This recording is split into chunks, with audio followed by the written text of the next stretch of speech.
Alors, bonjour à tous. Je commence.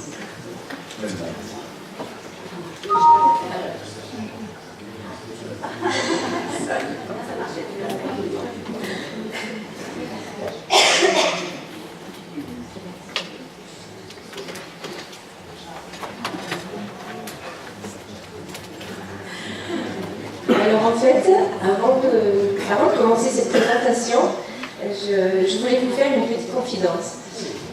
Il y a quelques mois, lorsque M. Lantin m'a téléphoné pour me proposer de venir ici, ma première réaction a été la surprise et l'étonnement, et puis le doute. Le doute parce que venir présenter notre modeste étude autour du jardin à cette journée de recherche en soins psychiatriques aussi pointue et scientifique, je ne me sentais pas tout à fait légitime en tant qu'infirmière cadre de proximité sur le terrain.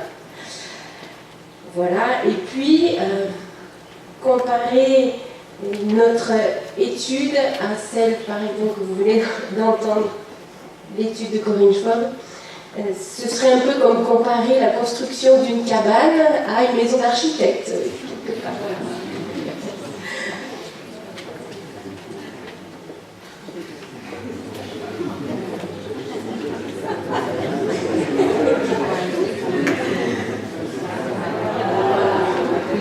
La cabane dans les bois.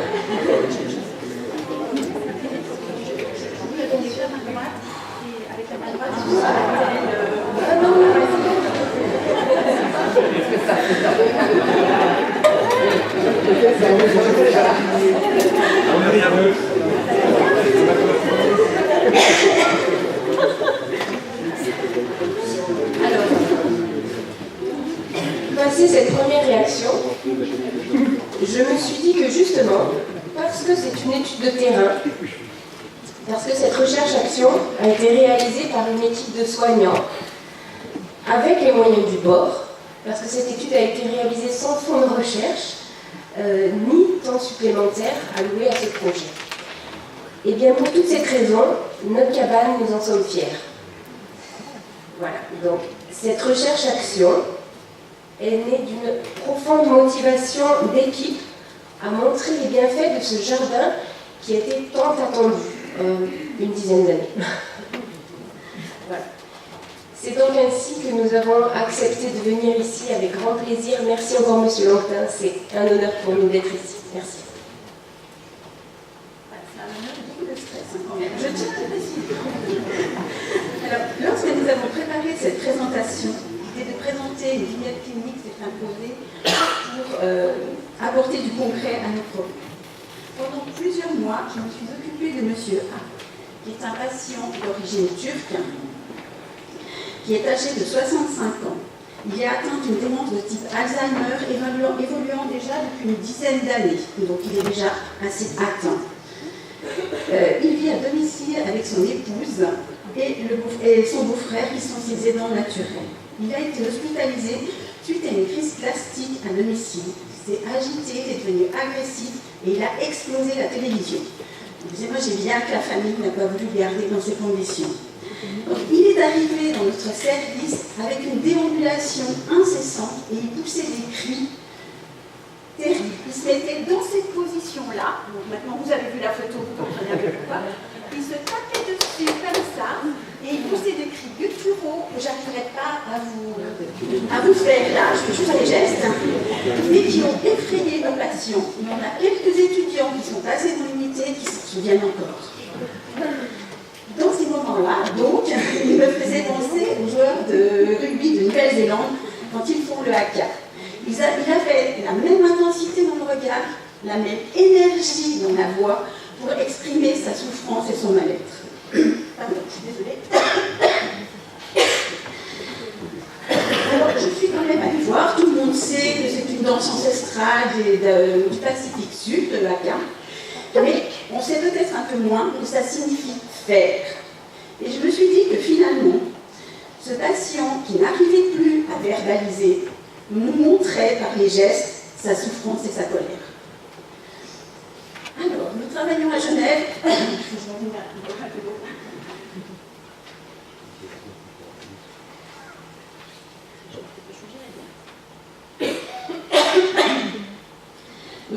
à Genève, dans la seule unité qui accueille les patients atteints de troubles cognitifs avec de gros comportements perturbateurs, qui empêchent leur maintien à domicile, comme je vous l'ai dit tout à l'heure, ou dans les établissements médico-sociaux qui sont l'équivalent des maisons de retraite. Oh, mais je vais perdre ma voix là maintenant. Alors, c'est une unité d'admission et de crise donc, qui comporte 20 lits. Sur les certificats médicaux qui sont en moyenne dans l'admission non volontaire, 90%, mais en France, mentionnent l'agressivité et l'agitation psychomotrice comme symptôme d'hospitalisation. Il y a quelques années, une importante restructuration augmente le nombre de lits des services. La promiscuité plus importante, l'enfermement entraîne une augmentation de la violence. Une tentative d'étranglement sur une de nos collègues a été le facteur déclenchant. Ça reste très émotif, très émotionnant encore. Pour un travail de recherche en lien entre démence et agressivité.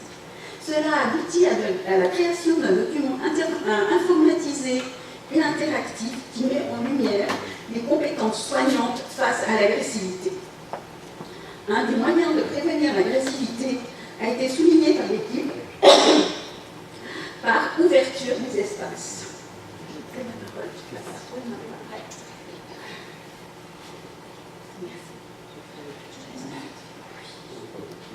Alors, partant de cette hypothèse, l'équipe fait une demande argumentée pour la création d'un jardin sécurisé. Il avait déjà été demandé avant, mais là, ça a été plus formel et récidivé. Comme sas de liberté sur l'extérieur pour améliorer les conditions d'hospitalisation des patients. Le projet est finalement accepté en décembre 2013. Il a été financé par la fondation privée des HUG. C'est alors une évidence pour l'équipe de mettre en lumière les effets positifs de cet espace pour les patients. Nous décidons donc de mesurer si les troubles du comportement des patients sont différents avant et après l'existence du jardin en réalisant cette recherche-action. Suite à un consensus d'équipe, nous choisissons d'utiliser l'échelle LPI-ES, mettant en visibilité chiffrée les cotations de 12 items du comportement, dont ceux qui nous intéressaient principalement, tels que l'agitation, l'irritabilité. Ainsi, suite à la formation de l'équipe à l'utilisation de cette échelle, elle a été utilisée auprès de chaque patient à raison d'une évaluation par semaine, et ce monitoring a été réalisé 10 semaines avant l'existence et l'utilisation du jardin et 10 semaines après l'utilisation du jardin par les patients. Je tiens ici à remercier chaleureusement Jeanne Forestier, notre collègue ici présente, pour son aide si précieuse, sans laquelle nous n'aurions pu faire cette recherche. Merci beaucoup, Jeanne. À la cotation, de riches réflexions interactives ont émergé. Il y a eu notamment la mise en lumière, par exemple, d'un symptôme dont on parle moins, qui était l'apathie. Et puis, l'apathie, donc, qui est le symptôme en fait, numéro 1 pour les patients avec démence. Mais nous, dans notre unité de crise, c'était parfois ce qu'on voyait moins. Oui, moins brûlant. Nous avons constaté aussi des réflexions des aides-soignants qui ont pu aussi interagir, chose qui n'était pas forcément aussi facilitée, je trouve pas mal.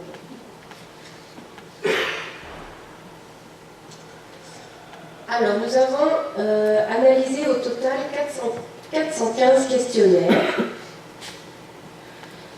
Et puis, ce qu'on peut vous dire, c'est que l'analyse sur la totalité des données qu'on voit sur le tableau ici va plutôt à l'encontre des résultats escomptés par rapport à ce quantitatif. Donc, on voit sur le tableau les items en rouge qui sont ceux en péjoration après le jardin et qui sont justement liés à l'agressivité, l'agitation et l'irritabilité. Alors là, première surprise. À l'échelle MPN, nous avons ajouté aussi un tableau des médicaments, enfin des principaux traitements médicamenteux utilisés. Et nous pouvons voir sur ce graphique l'augmentation des prescriptions telles que les anxiolytiques, par exemple. Et ce graphique va dans le sens du tableau précédent. Donc, nous nous questionnons. Oui, c'est bon. Merci. Nous nous posons une question, mais à quoi cela est-il dû? Notre hypothèse est que, alors nous avons peut-être été confrontés à un pied majeur qui a été le déménagement. Il faut que je vous précise qu'en fait, à la création du jardin, les 2 unités de soins face à face ont dû permuter pour qu'on puisse utiliser le jardin. Donc c'était pour des raisons architecturales que je ne vais pas détailler ici. Cela impliquait dans la même journée, en fait, le déménagement de 22 patients d'un côté, 22 de l'autre, tout le matériel, les bureaux infirmiers, les soignants, ça a été une grosse journée, mémorable. Voilà. Alors, on a fait un autre focus. Oui. On a tenté de faire un focus différent pour essayer d'isoler un petit peu le facteur jardin. Alors ce qu'on a fait ici, c'est qu'on a essayé de faire un comparatif entre l'utilisation du jardin entre 2 périodes, octobre où il a fait beau et les patients ont investi assez rapidement, et le mois de novembre où il a fait d'un coup très froid et les patients ne sortaient plus dehors. Et donc là on voit qu'il y a une tendance, de tendance à plutôt la péjoration des troubles du comportement lorsque le jardin n'était pas utilisé. Bon.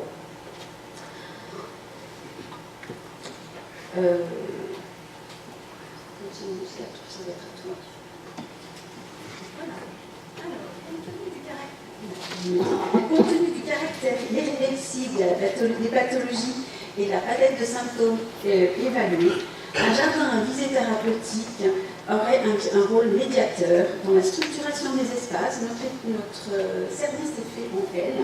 Donc quand nos patients déambulent, ils ont toujours au bout une porte qui les incite à vouloir sortir. Si on est devant une porte, on agite la poignée.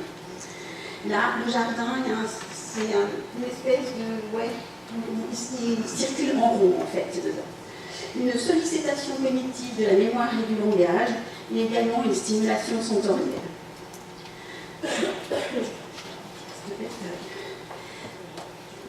Alors, entre octobre 2014 et mars 2015, l'appropriation a quand même été difficile de cet espace. D'abord, on était en hiver. Ensuite, nos patients étaient ritualisés dans l'enfermement. D'une cour passive, c'était une cour passive, surtout utilisée par les patients fumeurs, en fait. Dès mars, c'est devenu un outil de soins. Alors, des jardinières surélevées ont été installées. Les patients et les soignants ont fait des plantations. Les patients ont énormément de plaisir à entretenir et à récolter ce qu'ils avaient planté. On a planté des tomates cerises, on les mettait dans la salade le soir, des herbes. On avait un patient qui a été transféré dans une autre unité, qui revenait tous les soirs durant l'été pour arroser. C'était vraiment sa mission. C'est aussi une sollicitation de compétences sensorielles et cognitives. En me promenant un jour avec une patiente dans le jardin, il venait de planter de la lavande. Donc on s'est arrêté, elle m'a dit voilà, moi j'ai planté ça. D'accord. Elle me dit mais je ne sais plus comment ça s'appelle. Alors on a pris une fleur de lavande, on l'a frottée dans les doigts, on a senti, elle m'a dit ah oui mais ça, quand j'étais petite, ma maman elle faisait des sacs et elle les mettait dans le linge et ça sentait bon. Donc voilà, on n'avait plus de mots, mais on savait à quoi ça servait. Ensuite, ça permet les rencontres et le maintien du lien familial. C'est vrai qu'une hospitalisation, un service de psychiatrie gériatrique avec que des patients démons, ça n'incite pas à amener des petits-enfants. Dans le jardin, nos patients peuvent recevoir leurs petits-enfants, faire des fêtes avec eux. On a eu un patient qui a fêté son anniversaire et ils ont fait un goûter dans le jardin. Ils peuvent aussi recevoir leurs animaux familiers. Le petit chien qui arrive dans le jardin, c'est un instant bonheur. D'autre part, on organise des goûters et des repas quand il fait beau. Alors, c'est toujours un joyeux brouhaha, ces moments de repas. Et puis alors, si on va chercher des frites à la cafétéria, alors là, c'est la fête. Pendant qu'on fait les plantations, on a des patients qui étaient jardiniers dans l'âme et qui, malgré leurs troubles, retrouvent leurs compétences et enseignent aux soignants et aux autres patients. D'un seul coup, ils deviennent experts dans leurs gestes. En cas d'agitation et d'anxiété, c'est facile de prendre un patient et de sortir et de l'accompagner pour se promener. C'est vraiment un bon médiateur de soins. Ça facilite aussi les compétences décisionnelles du patient. Je rentre, je sors, je fais comme je veux, la porte n'est pas fermée. Je vais revenir à M. A dont je vous ai parlé tout à l'heure. Quand je l'accompagnais pour sortir, on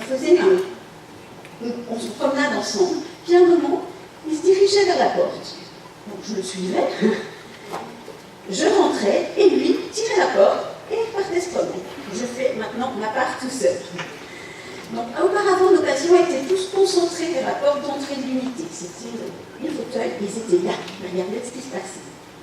Maintenant, ils ont investi différemment la salle commune où il y a cette porte sur l'extérieur. Ça nous a d'ailleurs obligés à la réaménager. Avant, au contraire, on avait la salle à manger, la porte du jardin et le salon tout au fond. Donc, on a tout permuté. Et maintenant, au lieu d'être vers la porte d'entrée, ils sont dans ces salons qui s'investissent beaucoup mieux. Par contre, le jardin a des limites. Un patient qui veut sortir, il est vers la porte d'entrée et il force le passage. C'est aussi Donc, on a pu voir que les aspects quantitatifs étaient peu probants. Les aspects qualitatifs, par contre, montrent une plus-value du jardin. Ils renforcent les liens, ça apporte une humanisation dans les soins, une convivialité. Durant l'été, on avait deux patients qui ne se parlaient pas du tout, deux messieurs, ils étaient chacun un bout de la salle à manger pour les repas, et ils se sont retrouvés dehors, assis à une table, sous un parasol, tranquille. Bonjour, tu vas bien? Ouais, ça va et toi? Tu bois quelque chose? Ouais. Mademoiselle, s'il vous plaît, 2 bières. Pour les 2 bières, j'avoue que j'ai négocié. Mais c'est vrai qu'on retrouvait ce contact social que les gens n'ont pas forcément dans le service. C'est aussi un sens de liberté, c'est agréable de s'y promener. On a un patient qui a fait la sieste sur un banc tout l'été. Mais c'est aussi un médiateur pour aider à l'expression du ressenti du patient, un lieu d'échange où la maladie n'est plus centrale. Aujourd'hui, nous pouvons affirmer que le jardin améliore le bien-être des patients, mais sollicite leur adhésion aux soins. Et comme l'a dit Lucien Lias, le dehors est thérapeutique.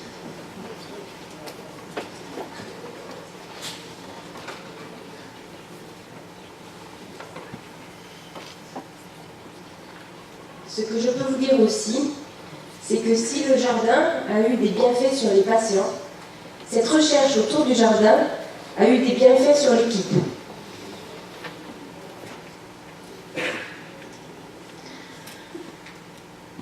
Premièrement, la satisfaction et la motivation au travail a été augmentée. Le travailler ensemble a été facilité et très fédérateur. La créativité autour des nouvelles approches non médicamenteuses, la valorisation des compétences des soignants, voilà. Et puis l'effet, je dirais, boule de neige qu'il y a eu par la suite, avec l'envie de poursuivre dans les réflexions, les projets d'équipe, l'amélioration du jardin. Pour vous citer un des projets, par exemple, nous avons actuellement un nouveau projet avec le centre d'horticulture, la Haute École d'horticulture de Genève, pour améliorer le jardin avec une orientation multisensorielle et puis demander cette fois-ci des fonds de recherche pour essayer de mesurer et faire appel à des experts voilà, pour faire une recherche et puis ainsi améliorer notre cabane. Voilà, c'est encore une maison d'architecte.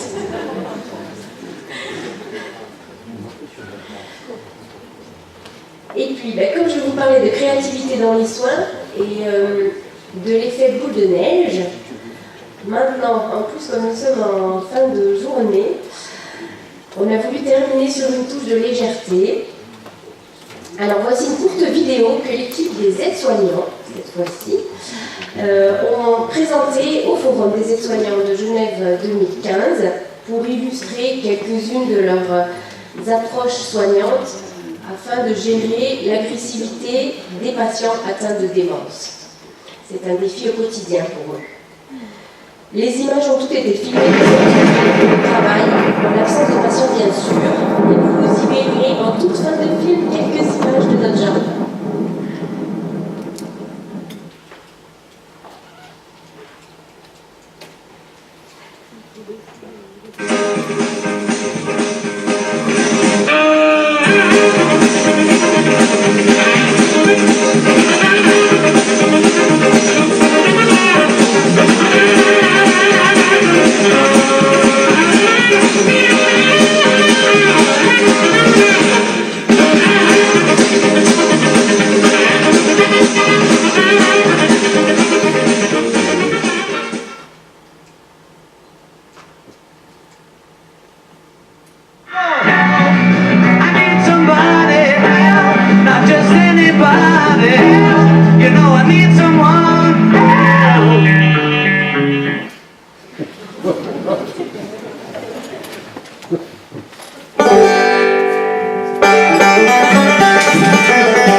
Combien de fois faut-il vous le dire avec style? Je ne veux pas sortir au baron. Non, non, non, non. Je ne veux pas prendre l'air. Non, non, non, non. Je ne veux pas boire un verre. Non, non, non, non. Je ne veux pas l'oublier. Non, non, non, non. Je ne veux pas m'en...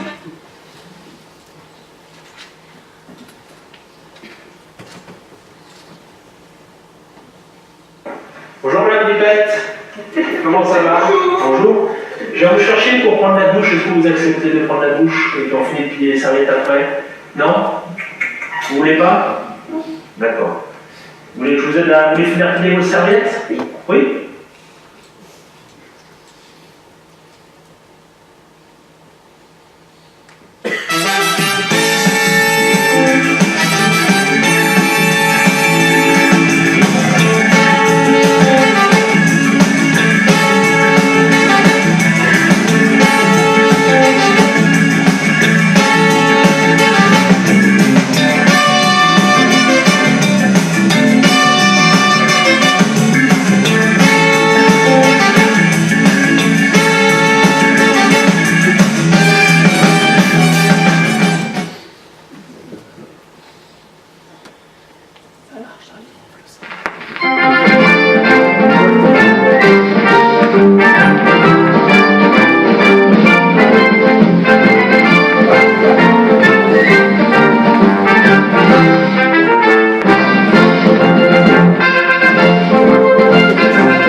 Merci pour votre attention.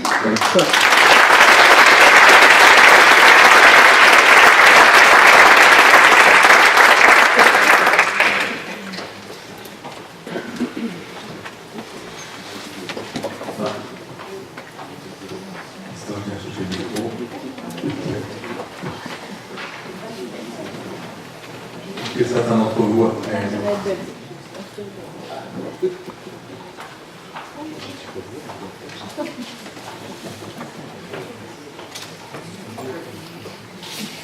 Merci, bonsoir.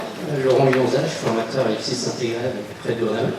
Je voulais vous dire merci. Merci pour ce moment de poésie, ce moment de fraîcheur, de nous avoir amené ce jardin avec le froid de chez vous jusqu'ici, puis de les avoir fait vivre magnifiquement avec musique, chant, poésie. Vous êtes présenté avec beaucoup d'émotion, vulnérabilité. Tout le travail, vous nous avez donné aussi, je voudrais dire, vous nous avez rendu vivants, parce que c'est aussi peut-être une méthode clinique, c'est-à-dire avec toute la vulnérabilité d'un chercheur qui essaye de comprendre et d'apprendre. J'avais envie de vous dire bravo, merci, je pourrais dire plein de choses, mais je crois que l'art suffit à lui-même. Merci à vous.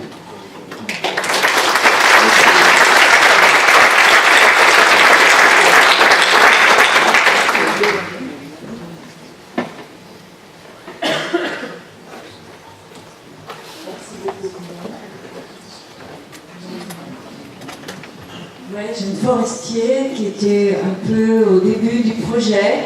Moi, je voulais remercier mes deux collègues, mais aussi Jen Portier, qui a vraiment continué à reprendre le projet, car Anne vous a dit que c'est suite à une situation d'étranglement d'une jeune collaboratrice que tout le projet a commencé sur qu'est-ce qu'on fait par rapport à la violence de ces patients déments. Et donc là, il y a tout un travail qui a été fait avec l'équipe. Et vraiment, c'est avec un grand plaisir que Jen a repris le travail que Olivier avait commencé. Et pour moi, c'est vraiment quelque chose qui me tient vraiment à cœur, que tu aies continué. Et je te souhaite aussi de continuer encore tous les autres projets. Merci. Merci à vous deux. Alors, juste une remarque. Est-ce que vous avez une hypothèse sur le fait qu'on ait baissé les neuroleptiques et augmenté les anxiolytiques et les antidépresseurs? Vous avez essayé d'investiguer ça plus avant ou pas? C'est le déménagement. Juste le déménagement. C'était stressant pour les patients, c'était stressant pour les soignants. Parce qu'en fait, on s'est retrouvé avec un service qui était complètement inversé géographiquement. C'est-à-dire que là où on sortait à droite, on se trouvait face à un mur. Maintenant, il fallait partir à gauche. Il a fallu que nous aussi, on se réapproprie l'espace. Et ça n'a pas été facile. Mais vite, on crée dans des habitudes. Bon, en tout cas, bravo, parce que faire un jardin entre octobre et mars, je trouve ça extraordinaire. Mais en Suisse, il y a le bon climat, je crois. Oui, on n'a pas le même climat, c'est certain. Je crois avoir entendu parler d'une expérience sur Saint-Étienne en psychiatrie sur une expérience autour d'un jardin. Je sais pas si c'est pas le PHRIP. Et est-ce qu'il y a quelqu'un? Ils sont prêts. D'accord. On va passer un peu plus. D'un jardin à l'autre, on avait fait.